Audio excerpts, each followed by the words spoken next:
یا اللہ، یہ شیر ابھی نہ اٹھے ورنہ تو مجھے کچا چبا جائے گا۔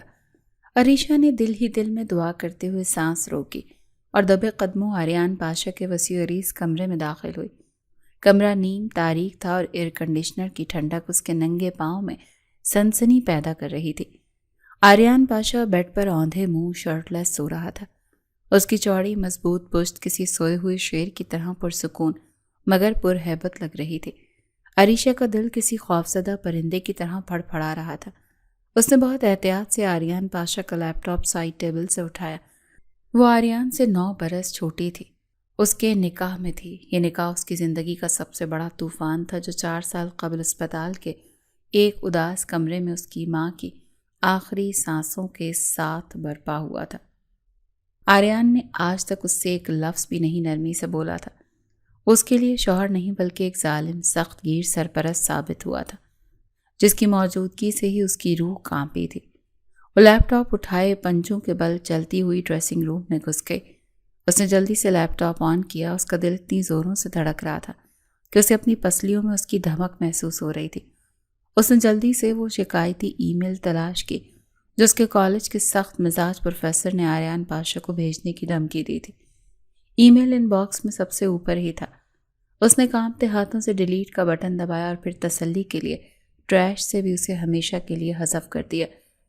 اس نے ایک لمبا سکھ کا سانس لیا۔ مشن کامیاب ہو گیا تھا۔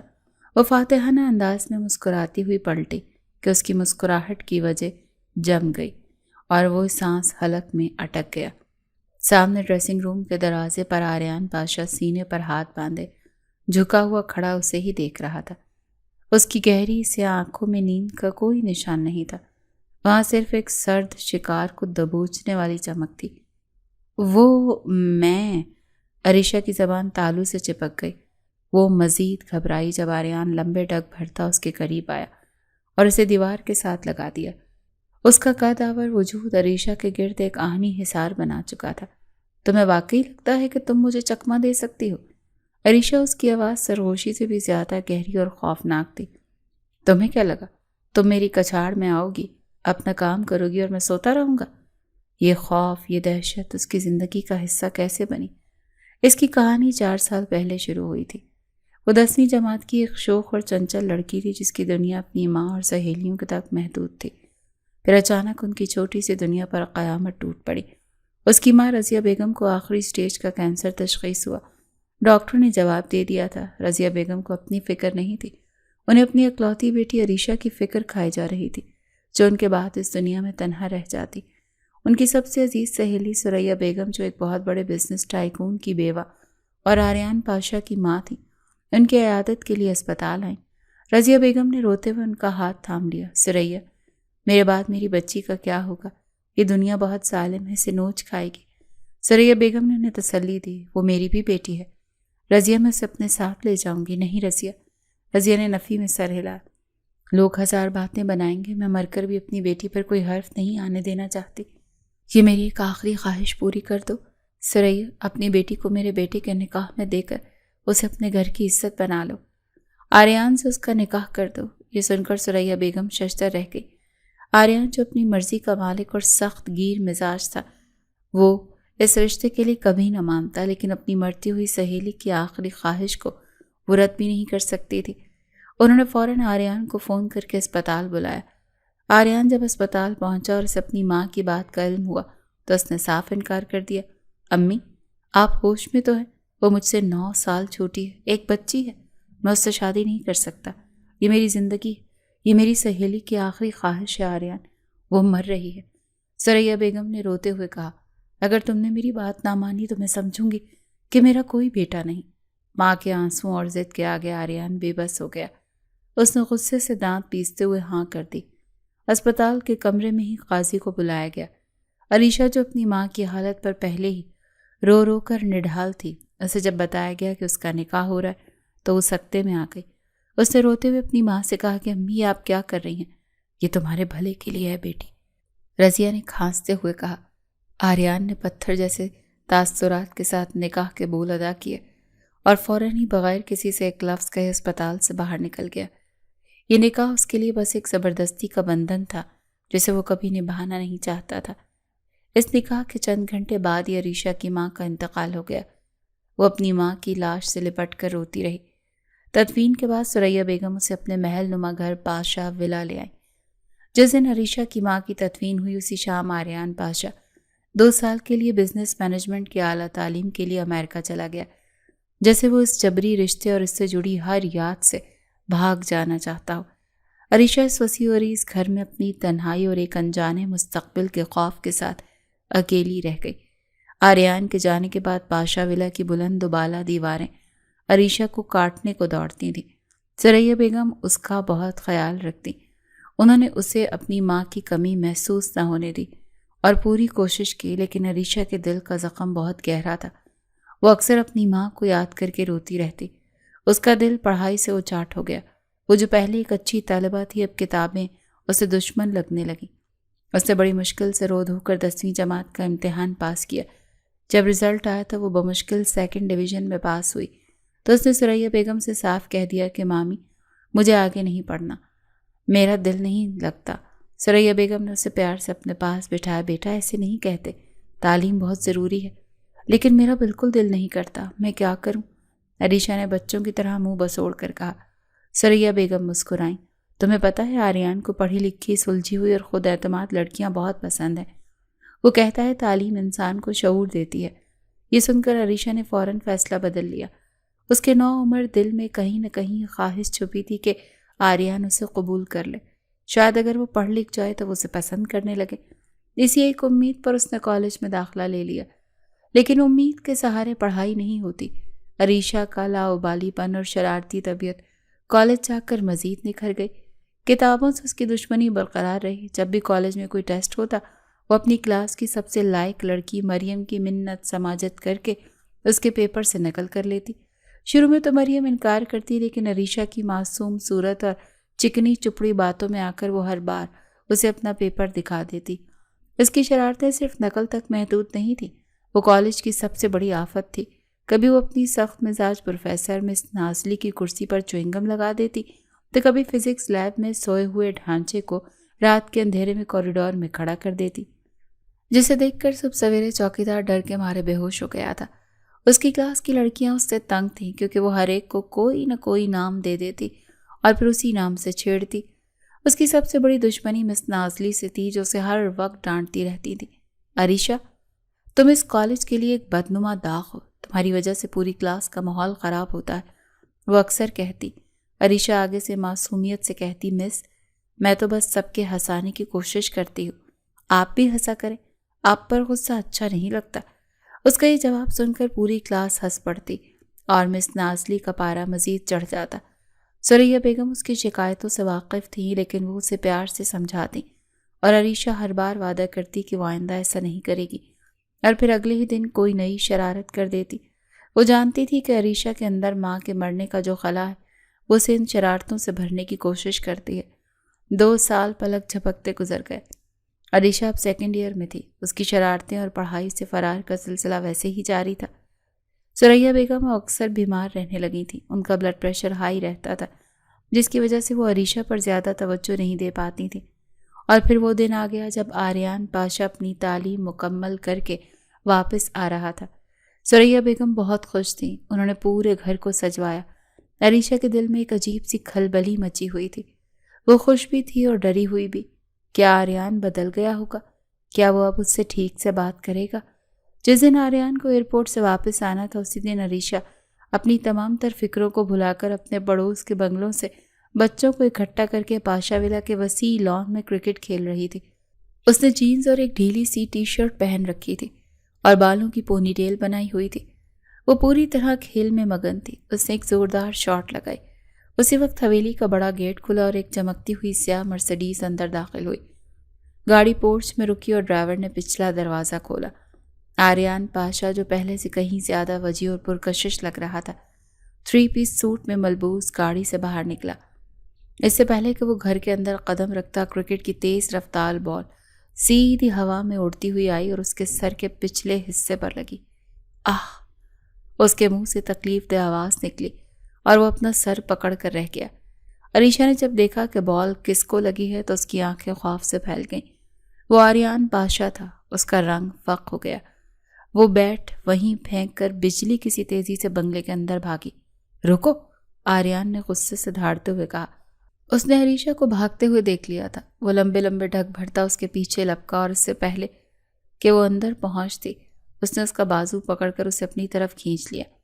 یہ کیا بدتمیزی ہے؟ اس نے عریشہ کو بازو سے پکڑتے ہوئے غصے سے پوچھا۔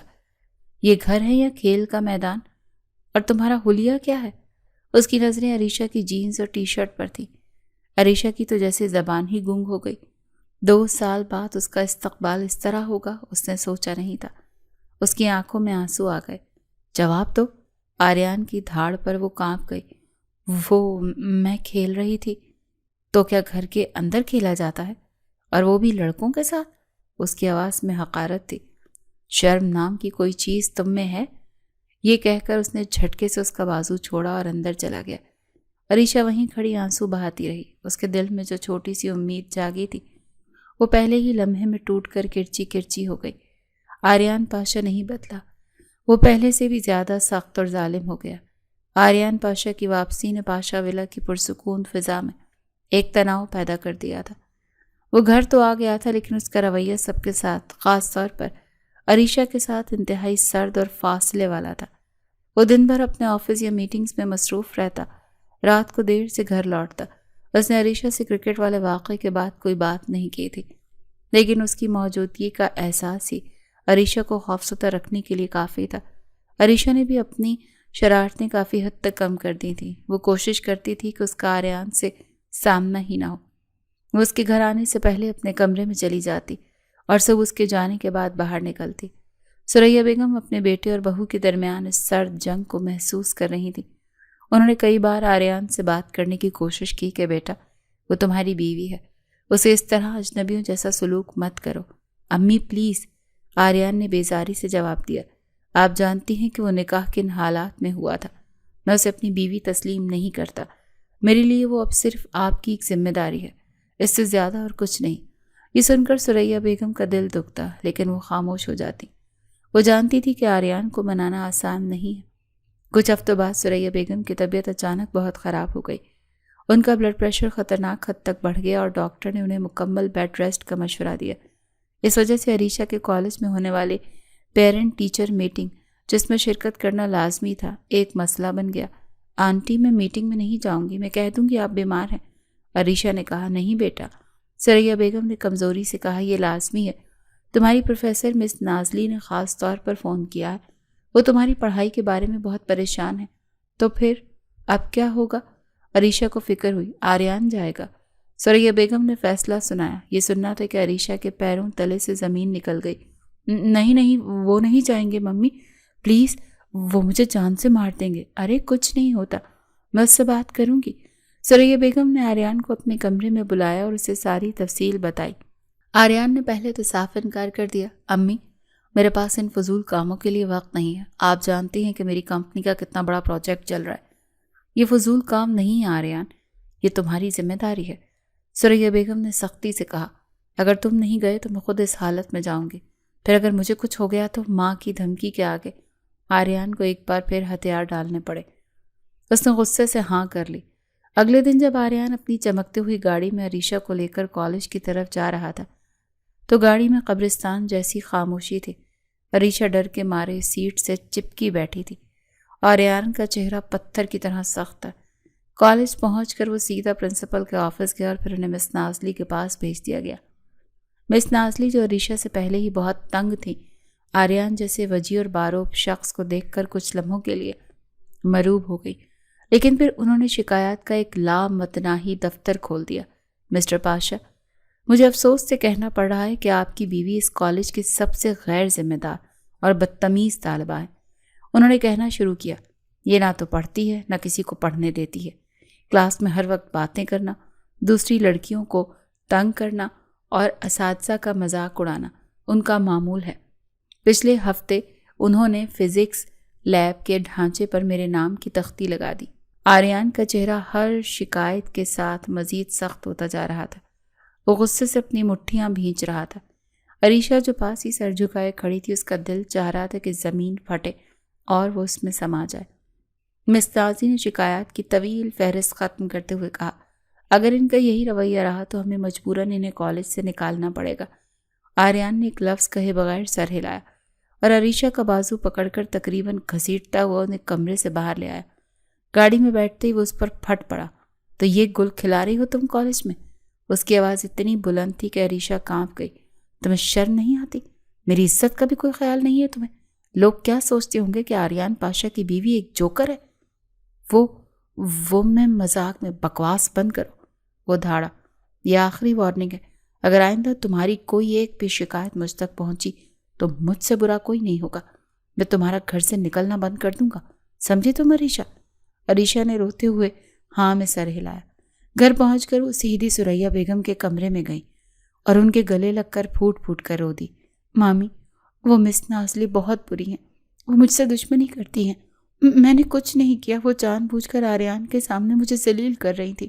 اس نے جھوٹ موٹ کے آنسو اور معصومیت کا سہارا لیا۔ ثریا بیگم اس کی باتوں میں آ گئی تھی۔ جب آریان اس کے کمرے میں آیا تو انہوں نے اسے ڈانٹا۔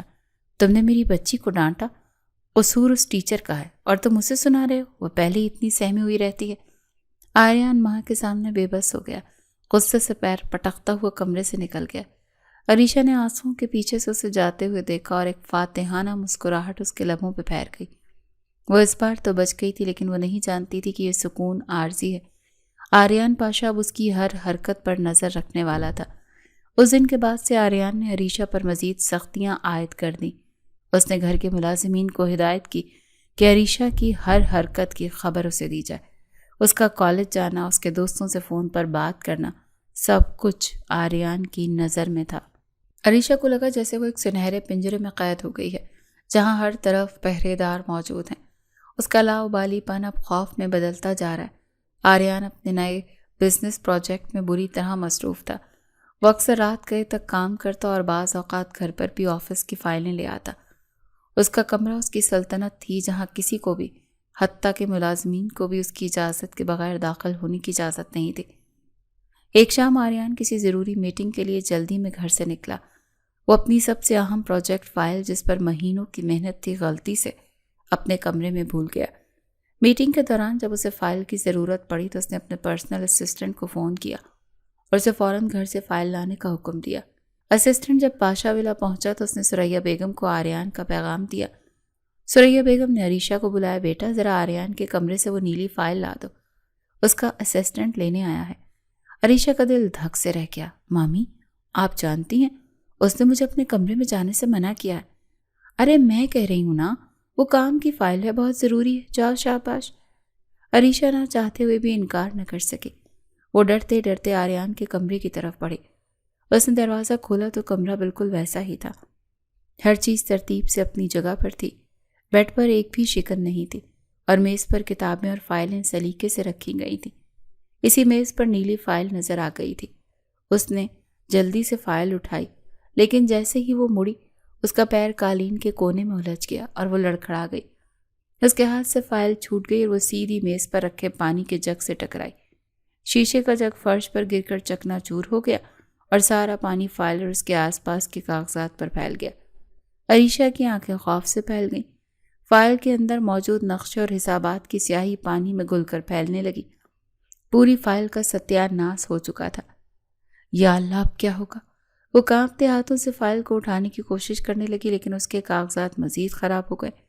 اسی وقت دروازہ کھلا اور آریان پاشا خود اندر داخل ہوا۔ شاید اس سے انتظار نہیں ہوا اور وہ فائل لینے خود ہی آ گیا۔ کمرے کا منظر دیکھ کر اور اپنی سب سے قیمتی فائل کی حالت دیکھ کر اس کی آنکھوں میں خون اتر آیا تھا۔ کیا کیا تم نے؟ اس کی آواز کسی زخمی شیر کی دھاڑ کی طرح تھی۔ عریشہ خوف سے ایک قدم پیچھے ہٹ گئی۔ وہ میں غلطی سے وہ چیخا۔ تمہیں اندازہ ہے تم نے کیا برباد کیا؟ میری مہینوں کی محنت، میری کمپنی کا مستقبل، سب کچھ اس فائل میں تھا۔ میں نے تمہیں منع کیا تھا نا کہ میرے کمرے میں آنے سے۔ آریان کا غصے سے برا حال تھا۔ وہ اپنی زندگی میں اتنا بے بس کبھی محسوس نہیں ہوا تھا۔ اس کا دل چاہا وہ عریشہ کا گلا دبا دے، لیکن خود پر قابو رکھے ہوئے تھا۔ اس کے چلانے پر عریشہ بری طرح رونے لگی اور کمرے سے باہر بھاگ گئی۔ اس سے پہلے کہ آریان اسے پکڑتا وہ سیدھی ثریا بیگم کے کمرے میں گھس گئی اور اس کے پیچھے چھپ گئی۔ اس کا اسسٹنٹ شاید وہاں سے جا چکا تھا۔ ثریا بیگم جو اس شور پر پریشان تھی اٹھ کر بیٹھی، عریشہ کو روتا دیکھ کر گھبرا گئی۔ آریان غصے سے بھرا ہوا ان کے پیچھے آیا۔ اسے میرے حوالے کریں۔ امی کیا ہوا؟ کیوں ڈانٹ رہی ہوں میرے بچے کو؟ ثریا بیگم نے عریشہ کو اپنے پیچھے چھپاتے ہوئے کہا۔ اس نے میری سب سے اہم فائل برباد کر دی۔ آریان نے دانت پیستے ہوئے کہا۔ تو کیا ہوا؟ فائل ہی تھی نا، دوسری بن جائے گی۔ اس کے لیے تم اسے اس طرح سے ڈراؤ گے؟ آریان ماں کے سامنے ایک بار پھر بے بس ہو گیا۔ وہ جانتا تھا کہ ان کی صحت کے لیے مزید بحث کرنا ٹھیک نہیں ہے۔ اس نے ایک آخری غصے بھری نظر عریشہ پر ڈالی جو سہمی ہوئی اپنی ممانی ساس کے پیچھے سے جھانک رہی تھی۔ تمہیں میں چھوڑوں گا نہیں، عریشہ، اس نے انگلی اٹھا کر دھمکی دی۔ آج کے بعد اگر تم میرے کمرے کے آس پاس بھی نظر آئیں تو یاد رکھنا مہارت سے ساتھ اچھا نہیں ہوگا۔ یہ کہہ کر وہ غصے سے پیر پٹکتا ہوا وہاں سے چلا گیا۔ عریشہ وہیں کھڑی کانپتی رہی۔ آج اس نے آریان پاشا کا وہ روپ دیکھا تھا جس سے وہ سب سے زیادہ ڈرتی تھی۔ آج اسے یقین ہو گیا تھا کہ وہ اس سے شدید نفرت کرتا ہے، ایک ایسی نفرت جو شاید کبھی ختم نہیں ہوگی۔ فائل والے واقعے کے بعد عریشہ پر آریان کا خوف پوری طرح سے طاری ہو چکا تھا۔ اس نے آریان کے کمرے کو اپنے لیے ممنوعہ علاقہ قرار دے دیا تھا۔ وہ غلطی سے بھی اس راہداری کی طرف نہیں جاتی تھی جہاں اس کا کمرہ تھا۔ آریان کا رویہ بھی پہلے سے زیادہ سرد اور بیزار ہو گیا تھا۔ وہ اب اس کی طرف دیکھتا بھی نہیں تھا، جیسے وہ اس کے وجود ہی نہ رکھتی ہو۔ یہ لا تعلقی کسی بھی ڈانٹ سے زیادہ تکلیف دہ تھی۔ عریشہ نے اپنا سارا دھیان اپنی شرارتوں سے ہٹا کر شرارتوں کو مزید بہتر بنانے پر لگا دیا۔ چونکہ آریان کی وجہ سے گھر میں اس کی زندگی اجیرن ہو چکی تھی، اسی لیے وہ اپنا سارا غصہ اور فرسٹریشن کالج میں نکالتی۔ اس کی شکایتیں اب روز کا معمول بن گئی تھی، لیکن وہ ہر بار ثریا بیگم کے سامنے رو دھو کر اور جھوٹی کہانیاں سنا کر خود کو بچا لیتی تھی۔ وقت گزرتا رہا اور اب عریشہ کے فائنل امتحانات قریب تھے۔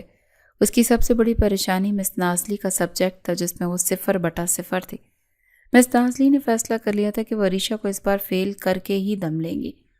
ایک دن کالج میں سرپرائز ٹیسٹ رکھا گیا۔ عریشہ نے حسب معمول کچھ بھی نہیں پڑھا تھا۔ اس نے اپنی سہیلی مریم کی طرف مدد کے لیے دیکھا، لیکن مس نازلی آج ان دونوں کے بیچ میں کسی چیل کی طرح منڈلا رہی تھی۔ نتیجہ یہ نکلا کہ عریشہ نے پورے پیپر میں صرف اپنا نام لکھا۔ جب مس نازلی نے اس کا خالی پیپر دیکھا تو ان کا صبر جواب دے گیا۔ کلاس کے بعد انہوں نے عریشہ کو اپنے آفس میں بلایا۔ عریشہ، میں تمہاری حرکتوں سے تنگ آ چکی ہوں۔ ان کے لہجے میں آخری درجے کی بیزاریت تھی۔ تمہیں پڑھنے کا کوئی شوق نہیں ہے، تم صرف دوسروں کا اور اپنا وقت برباد کرنے آتی ہو۔ مس پلیز مجھے ایک آخری موقع دے دیں۔ عریشہ نے منت سماجت کی۔ میں وعدہ کرتی ہوں میں محنت کروں گی۔ لیکن مس نازلی نے اس کی ایک نہ سنی اور اب وہ اس نوٹیفیکیشن کی وجہ سے آنے والے آریان کے غصے سے بچنے کے لیے یہاں آئی تھی، اور آریان سامنے کھڑا تھا۔ نوٹیفیکیشن آ گیا تھا۔ میں تو بس یہ دیکھنا چاہتا تھا کہ تم کتنی بہادر ہو اور کس حد تک جا سکتی ہو، اور تم نے مجھے مایوس نہیں کیا۔ اس کے لہجے میں طنز کا زہر بھرا ہوا تھا۔ اس نے عریشہ کے ہاتھ سے لیپ ٹاپ لے کر ایک طرف رکھا اور اس کے دونوں بازو پکڑ کر اسے دیوار سے لگا دیا۔ اس کی گرفت مضبوط تھی لیکن تکلیف دہ نہیں۔ تم سمجھتی کیا ہو خود کو؟ تم میری زندگی میں زبردستی داخل ہو گئی ہو، میرے پیسوں پر پل رہی ہو، میری دی ہوئی سہولتوں سے فائدہ اٹھا رہی ہو، اور بدلے میں کیا کر رہی ہو؟ میری عزت خاک میں ملا رہی ہو۔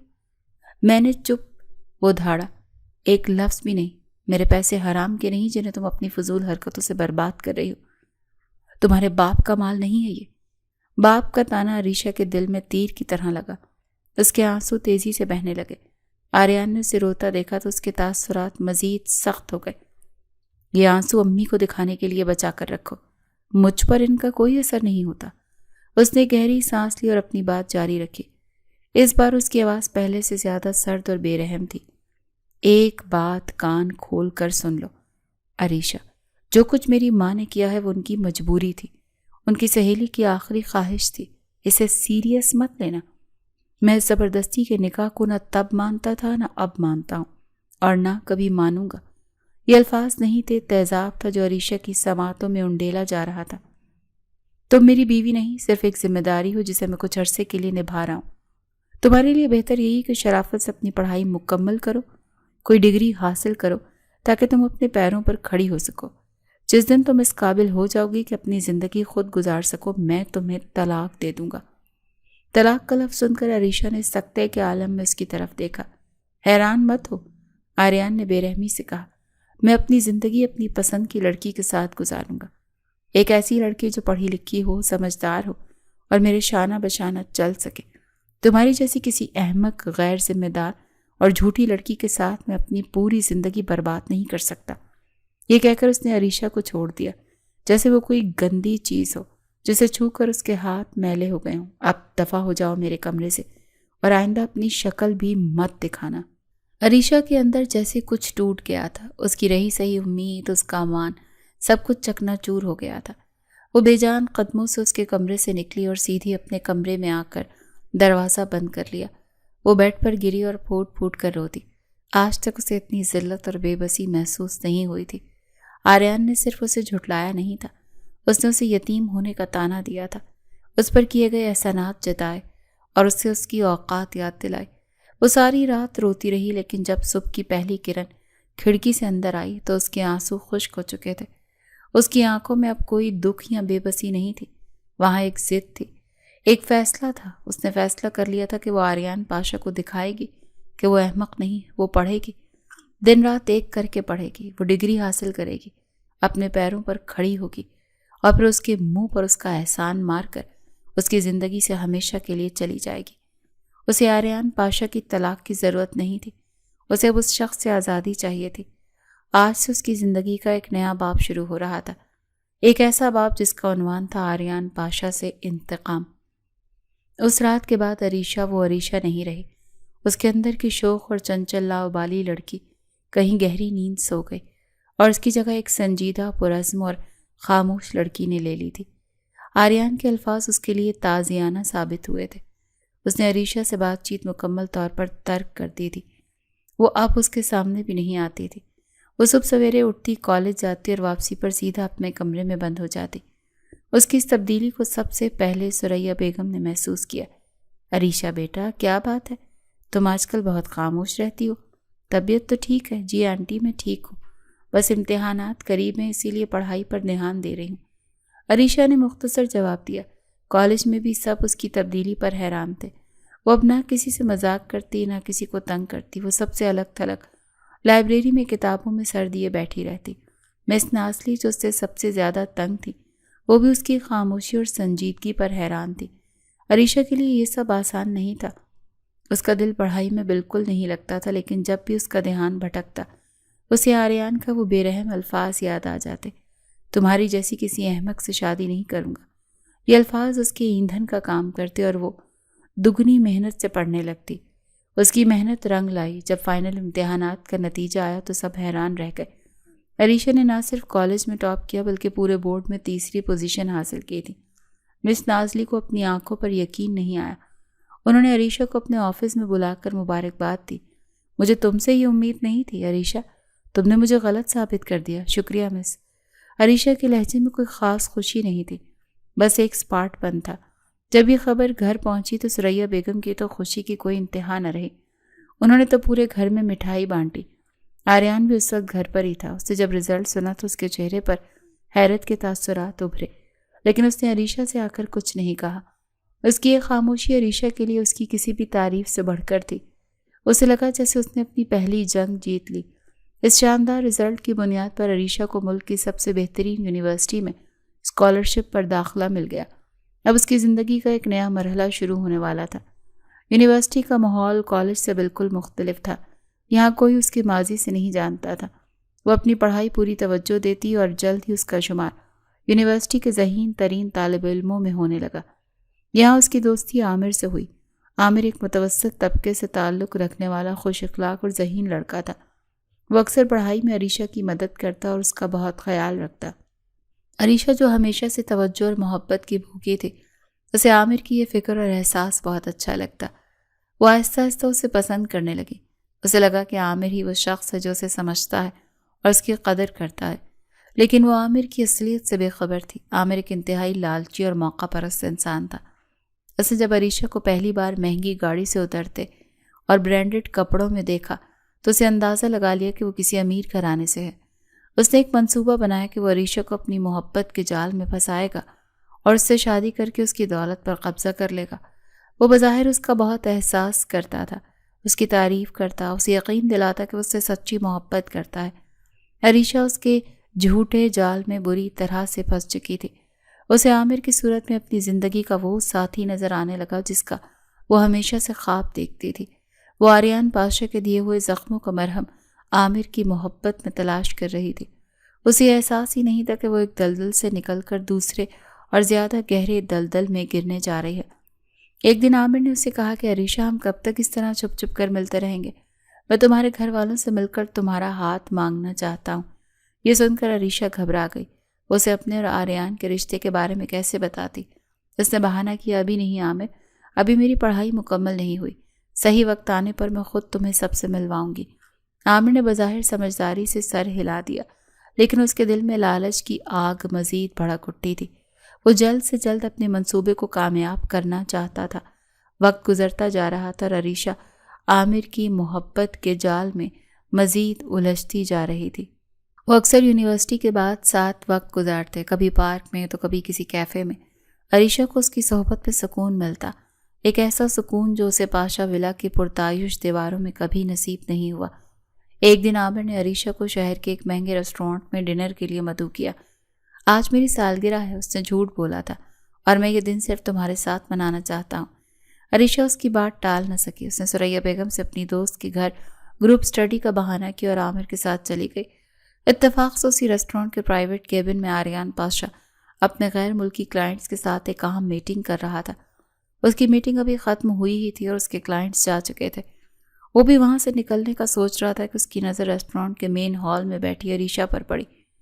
ایک لمحے کے لیے تو اسے اپنی آنکھوں پر بالکل یقین ہی نہیں آیا۔ عریشہ ایک اجنبی لڑکے کے ساتھ بیٹھی ہنس ہنس کر باتیں کر رہی تھی، اور اس لڑکے نے اس کا ہاتھ تھام رکھا تھا اور عریشہ نے اسے منع بھی نہیں کیا۔ یہ منظر دیکھ کر تو آریان کے تن بدن میں آگ لگ گئی۔ اس کا چہرہ غصے سے سرخ ہو گیا اور اس نے اپنی مٹھیاں بھینچ لیں۔ اس کی بیوی اس کے نکاح میں ہوتے ہوئے کسی غیر مرد کے ساتھ اس طرح سرعام، جس کی غیرت پر براہ راست حملہ تھا۔ وہ اپنی جگہ سے اٹھا اور لمبے لمبے قدم اٹھاتا اس کی میز کی طرف بڑھا۔ اس کے چہرے پر ایسے وحشیانہ تاثرات تھے کہ آس پاس کے لوگ بھی اسے خوف سے دیکھنے لگے۔ عریشہ اس کی گرجدار آواز پر، عریشہ اور عامر دونوں نے چونک کر دیکھا۔ آریان کو اپنے سر پر کھڑا دیکھ عریشہ کا رنگ فق ہو گیا۔ آپ یہاں؟ آریان نے اس کے سوال کو نظر انداز کرتے ہوئے عامر کو گھورا۔ کون ہو تم؟ اور میری بیوی کے ساتھ یہاں کیا کر رہے ہو؟ عامر اس باروب شخص کو دیکھ کر گھبرا گیا۔ میں عامر ہوں، ان کا کلاس فیلو۔ تو کلاس فیلوز اس طرح ہاتھ پکڑ کر بیٹھتے ہیں؟ آریان نے طنز کیا۔ اس نے عریشہ کا بازو سختی سے پکڑا۔ اٹھو یہاں سے، چھوڑے مجھے۔ عریشہ نے اپنے بازو چھڑانے کی کوشش کی۔ آپ کو کوئی حق نہیں ہے میرے ساتھ زبردستی کرنے کا۔ حق میں تمہیں بتاتا ہوں، میرا حق۔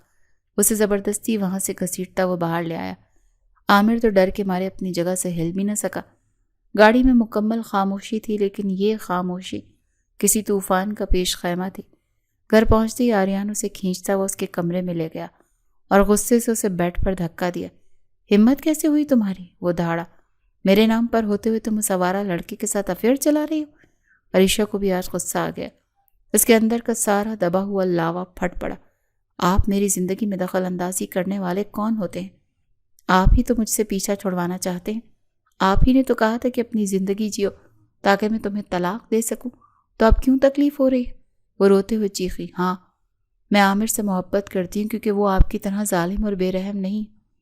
وہ میری عزت کرتا ہے، مجھے سمجھتا ہے۔ محبت؟ آریان نے طنزیہ قہقہ لگایا۔ میری بیوی ہو کر کسی اور سے محبت کرنے کی تمہاری ہمت کیسے ہوئی؟ اس نے الماری سے اس کے سارے کپڑے نکال کر فرش پر پھینک دیے۔ آج سے تمہارا یونیورسٹی جانا بند، تم اس کمرے سے باہر قدم بھی نہیں رکھو گی۔ آپ ایسا نہیں کر سکتے، میں سب کچھ کر سکتا ہوں۔ یہ کہہ کر وہ کمرے سے باہر نکلا اور دروازہ باہر سے لاک کر دیا۔ عریشہ دروازہ پیٹتی رہی، چلاتی رہی، لیکن بے سود۔ آج آریان پاشا نے اسے بتا دیا کہ چاہے وہ اس کے نکاح کو مانے یا نہ مانے، وہ اسے اپنی ملکیت سمجھتا ہے، اور ایسی ملکیت جس پر وہ کسی اور کا سایہ بھی برداشت نہیں کر سکتا۔ عریشہ کو کمرے میں بند کرنے کے بعد آریان سیدھا اپنی ماں ثریا بیگم کے پاس گیا۔ وہ اس وقت تک ریسٹورانٹ والے واقعے سے بے خبر تھی اور اپنے کمرے میں آرام کر رہی تھی۔ امی، مجھے آپ سے ضروری بات کرنی ہے۔